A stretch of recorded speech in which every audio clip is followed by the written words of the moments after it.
ഈ നന്നാമത് തുടങ്ങേണ്ടത് എവിടെ നിന്നാണ്? നമ്മിൽ നിന്നാണ് തുടങ്ങുന്നത്. അതാണ് NSS ലക്ഷ്യം എന്ന് പറയുന്നത്.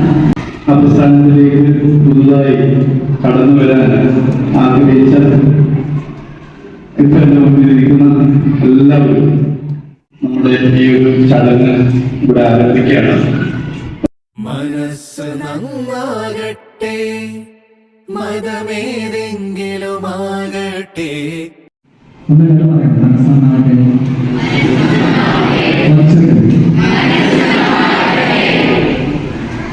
എല്ലാ NSSനെയും തുടക്കം തന്നെയാണ് മനസ്സ് നന്നാവട്ടെ എന്ന് പറയുന്നത്.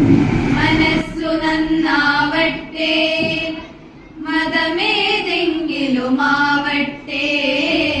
സ്കൂളിലെ ഈ യൂണിറ്റിൽ 50 കുട്ടികൾക്കാണ് ചേരാൻ വേണ്ടി സാധിക്കുക. മാനവഹൃത്തിൻ ചില്ലയിലാകെ മാൺപുകൾ വിടരട്ടെ.